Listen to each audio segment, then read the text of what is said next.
Cukup menarik ya karena ini berbicara tentang bagaimana kita menghasilkan pengetahuan yang kita yakini. Ternyata bab sebelumnya, bab 5 ya, di bab 5, bab 4,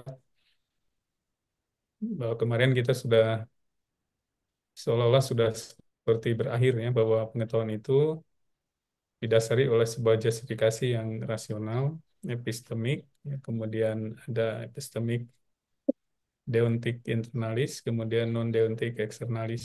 Ya, seolah-olah itu sudah selesai. Ternyata ada aspek lain bahwa dalam proses-proses mencari pengetahuan itu, kadang-kadang kita mengandalkan sesuatu yang eh, apa namanya, berada di luar diri kita ya. Seperti dicontohkan di dalam buku ini, kita melakukan pengukuran menggunakan termometer misalnya. Ya. Termometer itu dianggap sebagai alat yang memiliki kehandalan ya. Artinya digunakan oleh siapapun tentu hasilnya akan selalu sama. Nah, tetapi sebagai sebuah alat walaupun dia dipahami atau diyakini sebagai alat yang bersifat handal ya. Nah, sebenarnya alat itu ya ada rusaknya gitu, ada tidak berlakunya atau dia sebenarnya ada kondisi di mana alat itu handal gitu. Jadi ada kondisi lain di mana alat itu menjadi tidak handal. Gitu. Jadi dia sebenarnya kondisional handal itu. Kalau dalam penelitian-penelitian kuantitatif kita sering berbicara kehandalan instrumen misalnya untuk mengukur kemampuan. Nah, sebenarnya dia juga ada kondisional sebetulnya. Jadi tidak serta-merta sebuah instrumen yang sudah diuji kehandalannya itu dia berlaku secara umum karena dia sebenarnya dikembangkan atas dasar kondisi-kondisi yang terbatas gitu ya. Kan ketika diuji coba itu kan kepada orang yang terbatas, kepada ya tidak tidak semua orang ya. Jadi kepada orang tertentu saja sehingga berlakuannya itu ya dia handal pada atau berlaku pada lingkungan yang sesuai dengan di mana instrumen itu diuji cobakan kan gitu sebenarnya. Jadi ada kondisi. Nah, tetapi kadang-kadang kita lupa bahwa kita menggunakan instrumen itu seolah-olah memiliki kehandalan yang bersifat general gitu. Ya, kemudian yang kedua bahwa kita seringkali melupakan bahwa ketika instrumen itu digunakan kepada sejumlah orang, nah orang itu kan sebenarnya dia juga punya kondisi yang berbeda.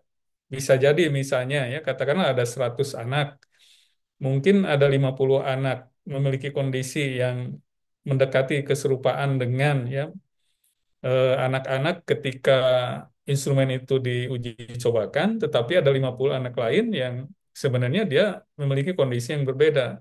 Misalnya kan dia tidak hanya sekolah atau memperoleh pengetahuan dari sekolah di mana dia bersekolah ya, tetapi mungkin anak-anak itu juga ikut dalam bimbel ya, bahkan ada latihan menyelesaikan soal dan seterusnya segala macam sehingga ketika mereka dihadapkan kepada tes yang sama sebenarnya hasilnya itu tidak tidak mencerminkan sesuatu yang mewakili kebenaran yang sesungguhnya gitu. Nah, itu sebenarnya kehandalan itu juga bisa bermasalah. Di dalam buku ini malah dicontohkan termometer yang dipermainkan gitu ya, dipermainkan itu oleh seseorang eh, sambil sembunyi ya, kira-kira seperti itu. Jadi termometer di satu ruangan, katakanlah di lab, dia digunakan sebagai alat ukur suhu ruangan misalnya. Nah, karena si peneliti meyakini termometer itu tidak bermasalah, padahal faktanya termometer itu bermasalah, kemudian ternyata dia mengukur suhu ruangan secara tepat, karena sebenarnya di balik itu ada orang yang mempermainkan suhunya gitu. Jadi suhunya ketika dicek selalu tepat sesuai dengan suhu ruangannya. Nah, ini kan artinya bahwa Gettier cases sebagaimana yang kita temui di bab sebelumnya bisa juga terjadi pada aspek apa namanya, reliabilism ini ya. Kehandalan ini juga sebenarnya bisa saja rusak gitu tanpa kita sadari. Ya, sebagaimana diberikan kasus Gettier untuk termometer tadi. Nah, jadi di sini prinsipnya bahwa seorang peneliti tentu dia tidak hanya percaya kepada kehandalan sesuatu ya, kehandalan instrumen yang kita miliki. Tidak hanya percaya kepada hal seperti itu.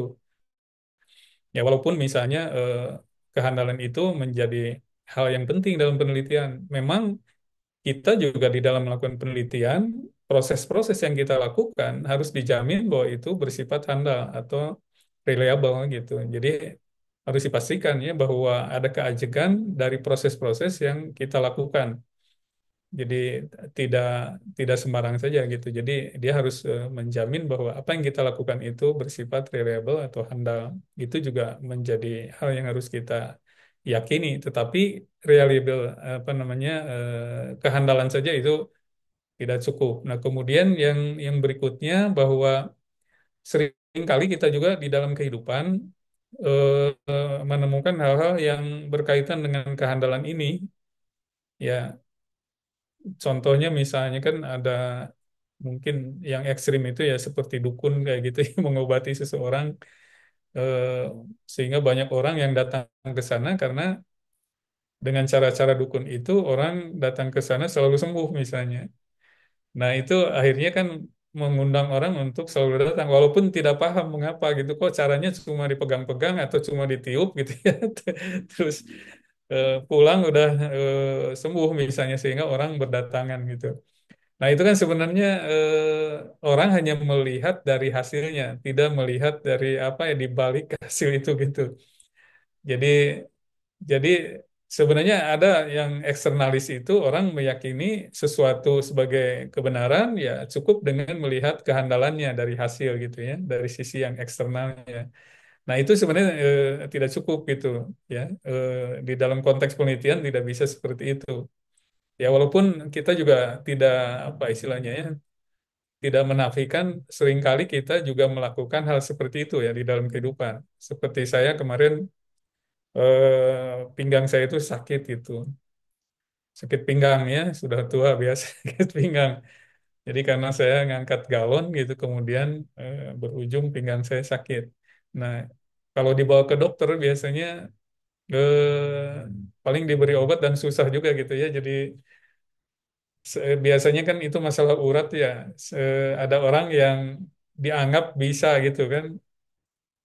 Nah, kebetulan di kampus itu ada orang yang memang eh, dianggap bisa gitu. Dan kalau sakit pinggang datang ke orang itu dipijit, benar gitu ya. Dan saya pun kemarin ketemu orangnya minta tolong terus dipijit. Nah, dipijitnya bukan di pinggang, di kaki. Dan setelah dipijit, memang jadi enak gitu. Jadi saya bisa normal lagi. Jadi sholat juga bisa lagi gitu. Jadi nah, yang seperti itu sebenarnya kan sama seperti dalam contoh buku ini apa namanya ya chicken sexer itu. Jadi orang yang punya kemampuan membedakan anak ayam kan anak ayam kalau baru keluar dari telur itu kan nggak bisa dibedakan mana jantan mana betina. Nah, tapi ada orang yang mampu membedakan itu gitu karena dia seumur hidupnya dia hidup di dekat ayam ya sehingga mungkin tanpa disadari dia bisa mengidentifikasi perbedaan mana jantan mana betina hanya dari dipegang atau hanya mungkin dicium gitu ya kalau bahasa Sundanya diamban ya ya dengan cara seperti itu dia sudah bisa membedakan oh ini betina ini jantan gitu. Nah, tetapi problemnya kalau dia ditanya mengapa apa cirinya apa nah itu dia nggak bisa gitu. Jadi nggak bisa diajarkan kepada orang sebenarnya. Jadi agak susah gitu. Nah, yang seperti itu kan walaupun disebut handal gitu, dalam konteks pengetahuan ini tidak bisa dianggap sebagai pengetahuan gitu. Karena pengetahuan itu dia harus berkaitan dengan keyakinan yang dihasilkan atas apa namanya dasar-dasar yang bisa dipertanggungjawabkan. Sehingga untuk orang-orang yang berpandangan internalis ya bahwa pengetahuan itu ya harus punya dasarnya gitu. justifikasinya itu harus jelas, harus bisa dipahami oleh orang lain, dan itu sebagai bentuk dari pertanggungjawaban sebenarnya. Makanya di situ pandangan internalis itu lebih dekat kepada apa namanya, orang-orang yang bisa mempertanggungjawabkan keyakinannya gitu. Jadi bisa dijelaskan. Tapi yang eksternalis ya cukup dengan melihat hasilnya gitu kan. Kalau dia handal, konsisten terus seperti itu, nah dipercaya itu sebagai sebuah kebenaran.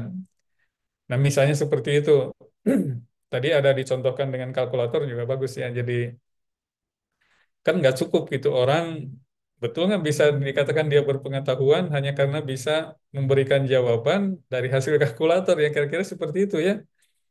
Jadi sulit ya kita mempercayai atau meyakini orang dianggap punya pengetahuan hanya karena dia bisa menjawab dengan menggunakan alat itu. Jadi yang seperti itu kan agak susah untuk bisa dianggap sebagai pengetahuan gitu. Jadi banyak juga cara-cara apa seperti ada anak-anak yang dilatih ya, dilatih em, melakukan aritmetika itu dengan cara-cara tertentu ya, sehingga penjumlahan perkalian bilangan-bilangan besar itu dilakukan dengan sangat cepat gitu. Nah, itu sebenarnya kan eh, cara seperti itu apakah bisa dipertanggungjawabkan atau tidak? Atau misalnya apakah anak itu dia bisa menjawab itu karena atas dasar dia memiliki pemahaman atau ada suatu trik yang bisa dipelajari gitu. Nah, mungkin sebenarnya ada dasarnya gitu ya. Tetapi kan mungkin anak belum tentu sampai kepada pertanggungjawaban yang bisa dijelaskan kepada orang gitu. Nah, ini problemnya. Nah, di dalam apa namanya konteks pencarian pengetahuan dalam disertasi mau tidak mau sebenarnya kita tetap harus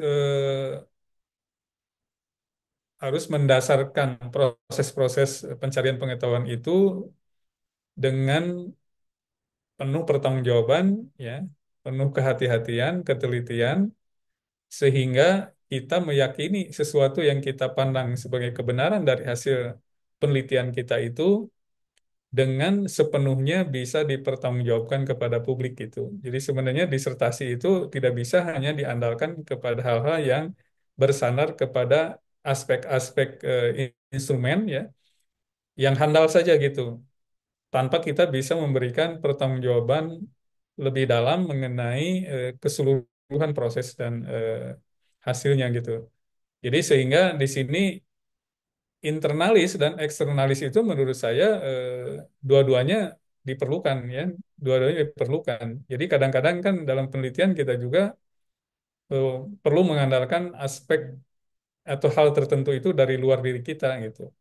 Kita merujuk ke orang ya, itu kan sebenarnya juga bagian dari pandangan eksternalis ya. Kita menggunakan alat ya, menggunakan instrumen itu sebenarnya kan pandangan eksternalis.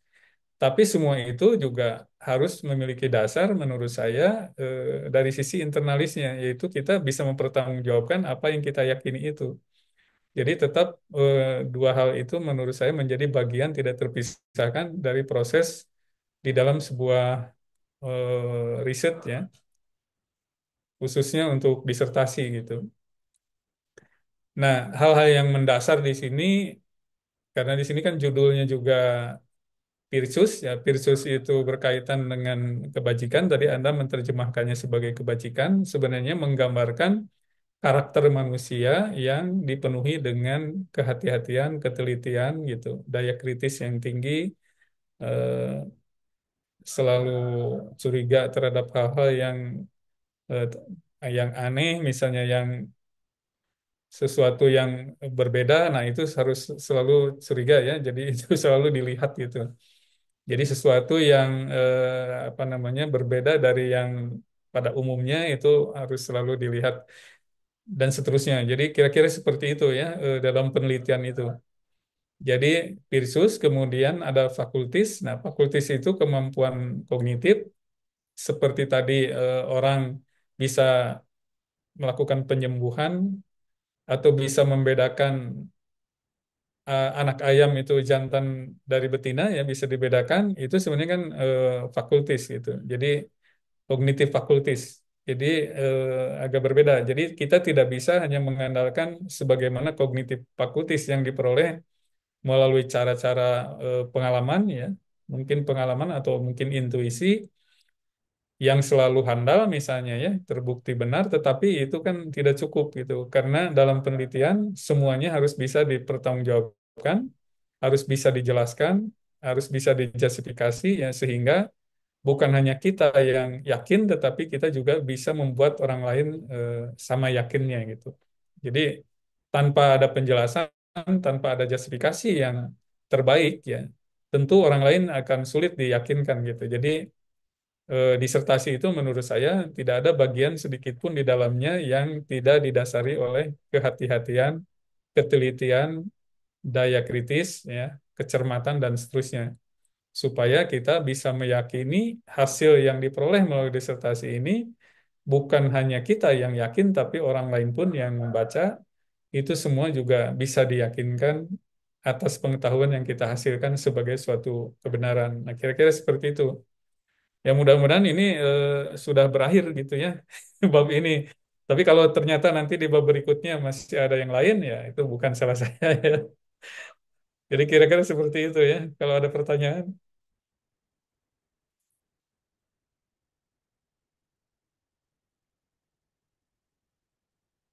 Ya, tadi yang internalis itu kan semacam apa ya? Epistemic internalis itu juga sebagai responsibility ya, pertanggungjawaban. Jadi sebenarnya ketika kita berupaya sekuat mungkin ya atau sebaik mungkin menghasilkan justifikasi, itu artinya kan bentuk pertanggungjawaban kita gitu. Sebenarnya kalau dalam konteks disertasi kan kita menghasilkan pengetahuan itu ya dengan pertanggungjawabannya dari sisi manapun nanti orang mengkritik, ya mengkritisi atau mempertanyakan keabsahan dari penelitian kita, ya baik prosesnya maupun hasilnya itu kita harus bisa mempertanggungjawabkannya dengan baik. Ya. Ya, mulai dari bagaimana masalah dimunculkan, itu kan semua harus ada pertanggungjawabannya. Jadi tidak sekedar kita mengklaim bahwa itu masalah, tapi masalah itu juga harus justifikasi atau harus diberikan bukti bahwa memang itu adalah masalah yang memiliki kelayakan untuk dijadikan dasar atau pijakan penelitian disertasi yang kita lakukan gitu. Ya sehingga masalah itu tidak bisa sembarang gitu. Jadi bukan kita mengklaim sesuatu masalah, tapi masalah itu harus dibuktikan memang benar-benar masalah kan gitu. Nah, kemudian ketika kita nanti melakukan proses-proses lebih lanjut, bagaimana masalah itu dicarikan solusinya melalui penelitian kita, itu semua langkah yang kita lakukan, termasuk pemilihan teori misalnya ya. Teori juga bukan bukan kita ingin itu gitu. Jadi bukan karena kita tertarik atau memiliki keinginan untuk menggunakan suatu teori ya, tetapi memang ada karakteristik masalah yang klop, yang match dengan teori itu gitu. Jadi kita harus bisa mempertanggungjawabkan mengapa teori itu yang kita pilih untuk misalnya katakanlah memahami suatu masalah atau bagaimana kita memilih teori sehingga kita pilih teori itu untuk bisa menjelaskan suatu fenomena. Karena penelitian itu kan tujuannya antara lain mengungkap atau mencoba memahami atau mencoba menjelaskan fenomena. Jadi ada memahami fenomena, ada menjelaskan fenomena gitu.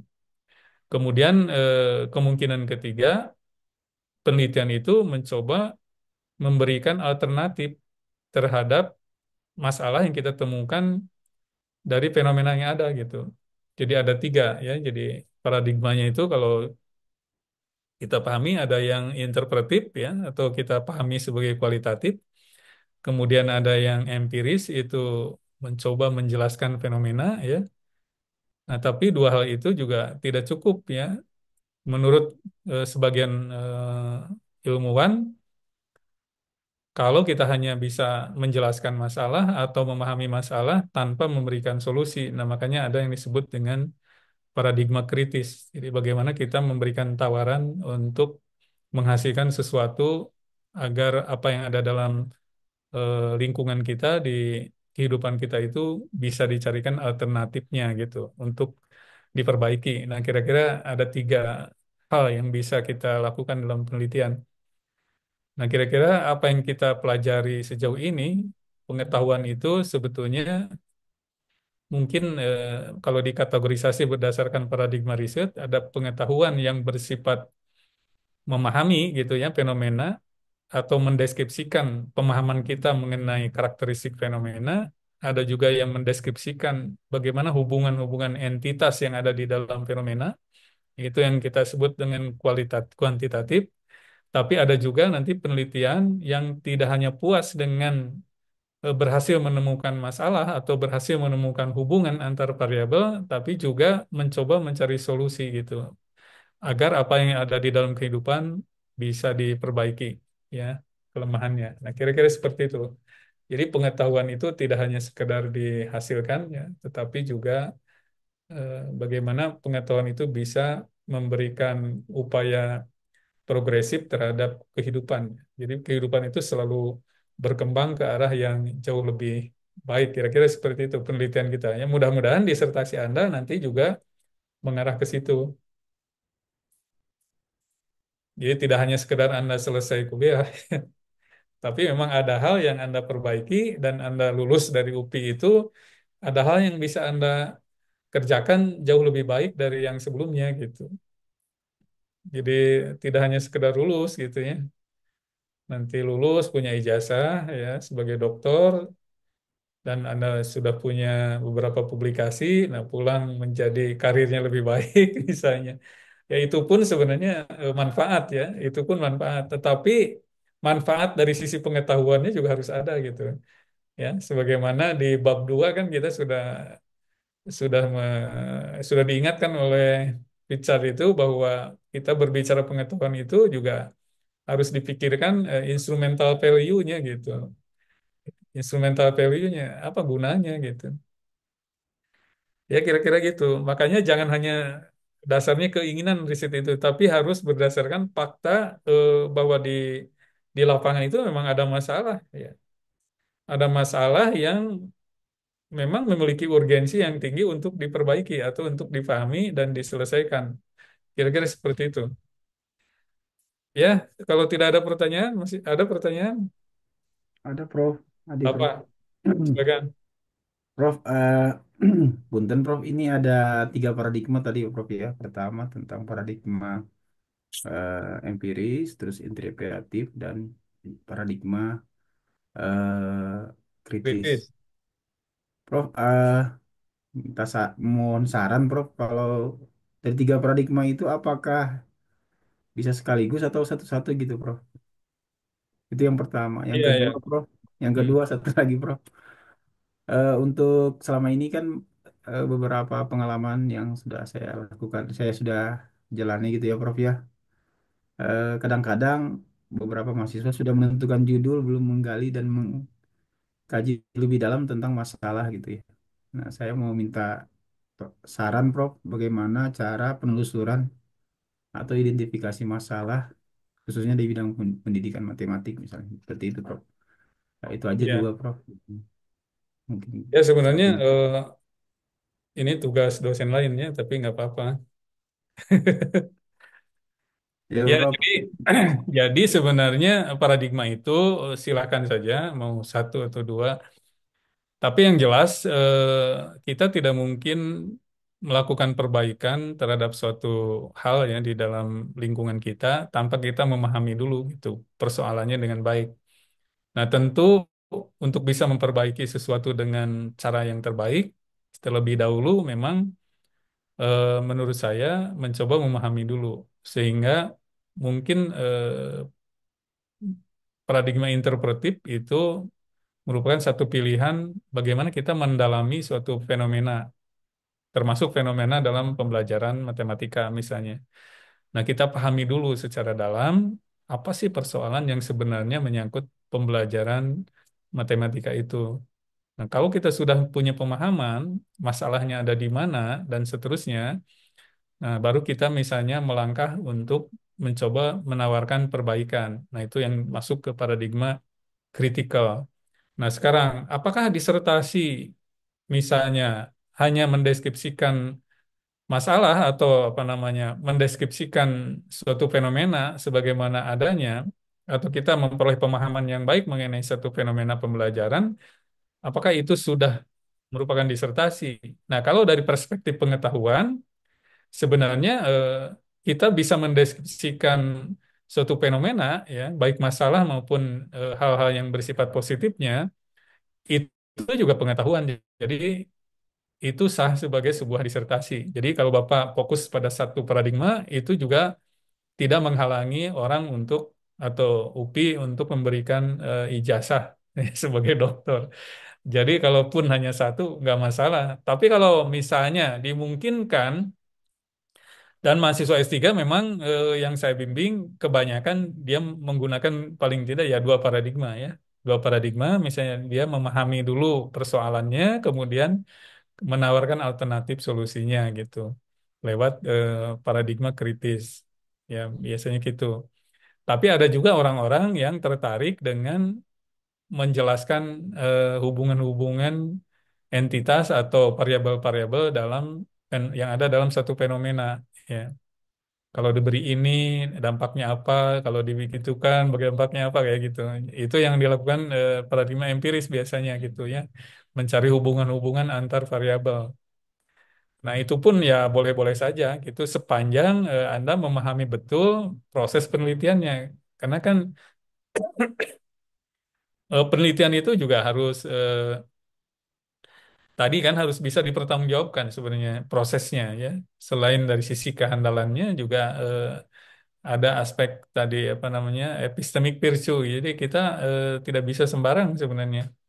Jadi apa yang kita lakukan dalam sebuah proses penelitian semua harus bisa dipertanggungjawabkan. Nah gitu ya. Jadi kalau Anda mau melakukan tiga, ya silahkan saja. Mungkin waktunya lebih lama.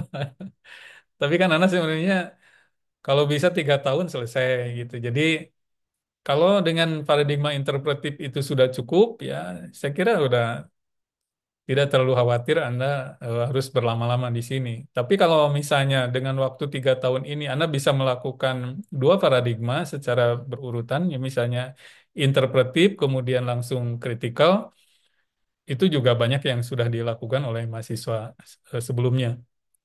Nah, kemudian pertanyaan yang kedua tadi saya apa Tentang tentang itu pengidentifikasi masalah, oh pendalaman masalah masalah. ya. Ya sebenarnya kalau kalau masalah itu pertama biasanya kita bisa belajar dari hasil-hasil penelitian sebelumnya.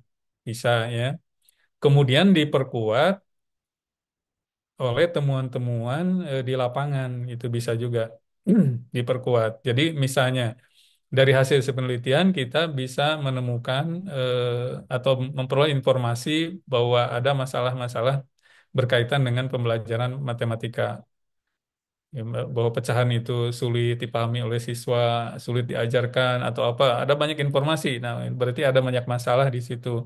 Kemudian kita cari informasi ke lapangan, ternyata apa yang ditemukan melalui hasil-hasil penelitian ternyata benar adanya misalnya. Kemudian kita coba explore gitu ya masalah yang berkaitan dengan topik yang kita pilih itu. Nah, sebenarnya menyangkut apa saja masalah itu. Kemudian masalah-masalah itu setelah kita coba pahami secara lebih komprehensif, kemudian kita cari apakah sudah ada penelitian-penelitian yang mengkaji masalah-masalah itu. Jadi kan masalah itu bisa dipetakan. Misalnya masalah itu apakah menyangkut desain materinya, proses pembelajarannya, ya menyangkut cara guru melakukan transposisi internalnya, proses kelasnya, bagaimana anak melakukan akuisisi pengetahuan kan sebenarnya banyak banyak hal yang bisa menjadi sumber masalah di mana gitu ada di mana. Nah, kalau masalah ada di mana-mana, nah kita juga kan bisa cari tahu apakah sudah ada orang yang meneliti di area masalah itu gitu. Nah, kita kumpulkan penelitian-penelitian yang sudah ada. Kemudian dari penelitian-penelitian itu, pada akhirnya kita bisa melihat celah di situ yang kita sebut sebagai research gap. celah di mana ada masalah yang belum diteliti gitu oleh orang lain. Nah, itu menurut saya itulah yang harus dilakukan oleh peneliti ya. Ya, khususnya oleh calon doktor gitu ya. Nah, orang menyebutnya di situ kan ada state of the art. Jadi state of the art itu ada suatu proses yang kita lakukan yaitu identifikasi hasil-hasil penelitian yang mengkaji suatu area masalah tertentu. Kita kumpulkan kan, nanti kita klasifikasi. Kita jelaskan, oh bahwa masalah ini sudah diteliti oleh orang ini, orang ini, orang ini, masalah ini sudah, masalah ini, nah masih ada yang belum gitu, ya. Atau masih ada bagian atau area masalah yang belum, apalagi misalnya dilakukan dengan cara yang berbeda. Bisa saja masalah itu sudah pernah dilakukan orang, tapi dengan cara yang berbeda. Nah, kan kita melihat suatu benda dari satu sisi. Nah, kita bisa jadi kan benda itu bisa dipahami berbeda dari sisi yang berbeda. Nah, itu pun eh, bisa dianggap sebagai sebuah perbedaan atau celah gitu. Jadi ada celah, ya. Ada masalah ini, tapi baru ditinjau dari sisi kiri saja gitu, dari kanan belum, dari atas belum. Nah, kita ambil dari sisi yang lain. Nah, itu pun celah gitu. Jadi research gap itu menurut saya tidak harus masalahnya beda persis gitu. Bisa juga masalah itu sama, tapi perspektif yang kita gunakan berbeda gitu. Itu juga bisa dianggap sebagai celah. Ya kira-kira seperti itu ya. Baik, Prof. Silakan Satu nanti dulu. Terima kasih. Ya, sip. dipercepat gitu ya. Dan Anda sekarang semester berapa ini? Semester Baru satu. awal, Prof, baru Oh masuk awal ya, Satu. apa ya. ya nggak apa-apa kan orang mempercepat dari awal gitu. Ya, saya kira masih ada. Ya. Tidak, Prof. Kalau nggak ada ya gitu saja. Terima kasih. Ya. Sampai Ya, ketemu minggu depan Izin ya. Prof, terima Ya, kasih, Prof. izin masih Prof. ada. Ya, Eh, karena apa Prof? Kalau memungkinkan kita untuk pertemuan berikutnya, bagaimana kalau kita Zoom juga Prof? Karena beberapa ada yang sudah pesan tiket gitu Prof. ya nggak apa-apa. Silakan aja. Nanti diatur aja, disiapkan jobnya nanti eh, sampaikan ke saya. Jadi saya siap aja. Sama aja kan kuliah. Ya, Ya, Iya Ya. Prof. baik, ya, Prof, siap. Makasih banyak Prof. ya, ya, boleh. Baik, terima kasih. Assalamualaikum warahmatullahi wabarakatuh. Waalaikumsalam Waalaikumsalam warahmatullahi warahmatullahi wabarakatuh. Waalaikumsalam wabarakatuh. Terima kasih, warahmatullahi Prof. Terima Ini kasih, wabarakatuh. saya Prof. untuk Terima ini. kasih, Makasih, Prof. Prof. Ya, Makasih, sama. Prof. Woi, Bang, bukber, jujur bukber nih, lagi. woi. Bukber, Eh, bukber. bukbernya Bukber dulu. kapan? Ayo bukber. Rabu, Bukber di Rabu, kosan aja. Besok, besok. Jangan Rabu habis jauh-jauh, daerah Gerlong statistik. aja, daerah Gerlong. Iya. Harusnya Pak Safrudin tadi yang tampil pertama, dia telat. Sengaja dimatiin internetnya dia. Iya. Besok bisa nggak besok? Ya, besok gimana? Besok Ayo, insya Allah, ayo. besok ya, ayo besok. Besok, besok, ayo. Di mana di mana? Katanya deket. Eh, Dekat di mana? Di tempat Sunda kemarin. ya, di situ aja, Boleh, luas itu boleh. bagus tuh. Boleh Ya, tuh, boleh. dekat. Oke, oke. Pak Oke. Safrudin baru dapat uang satu karung. Emang Mas Adam nggak kuliah start ini, Prof. Al. Apa besok? Besok, Besok, Besok ya. besok, besok. besok, Besok sore-sore. udah ya. Oke. Besok. Kami bertiga itu. Saya, Pak Iya. Zainal, sama Pak Asadam. Kok Oh, namanya betul, betul. sudah bertambah Hadi Darmawan? Kayaknya akan mentraktir berbuka bersama besok ya. Itu Aduh, Darmawan. saya ganti dulu gimana cara gantinya lupa ya. Oh ini. Iya, udah jadi Hadi Darmawan jadinya. Nah, Dharma wanita bukan. Oh ya, jangan diragukan lagi Pak Adi. Wah, di saja. tuh Iya. Subhan, Subhan tuh. Subhan, Pak Subhan. Kata, Jangan lupa besok kata Pak Ratna Subhan ya. bisa nggak besok teh? Gimana Pak Bisa. Jai? Besok Pak Jai. Pulanglah besok mah. Nanti Ratna Tak, bisa siap besok ya. ya. Teh Pak Rizky, Oke. Jai pulangnya malam aja. Itunya sepi di sananya sepi. Ya udah Kalau besok aja malam tuh pulang. udah sepi. Pak Oke. Yang Zainal sore bisa. ini aja. sebelum pulang pulang kampung besok aja Pak Asadam kayaknya udah mau pulang kampung itu. Udah siap-siap Iya, pasapornya udah. saya Jumat pulang kampung lagi. Ya, Nggak jadi saya kenang-kenangan, singgah di Malaysia. kenang-kenangan kita kan hanya mungkin ketemu beberapa tahun terus nanti pada pulang tugas ke daerahnya masing-masing. Iya, besok puasa tahun depan kita kan bisa aja udah pada sibuk sendiri ya. Udah nggak satu, Iya. maksudnya udah nggak Mm. belajar bareng sekelas, udah sibuk dengan Iya, di mumpung kita masih disertasinya sekelas. Udah masing-masing. semester 4 itu. Ya, Iya, udah nggak ada satu kelas lagi kan. ya udah besok mudah-mudahan jadi ya, insya Udah Allah ya. Rabu. Oke ya, oke ya, Oke. oke semuanya. Makasih ya Assalamualaikum, teman-teman. Oke. sehat-sehat semuanya ya. Pak Nah. Sadam Assalamualaikum. berarti selalu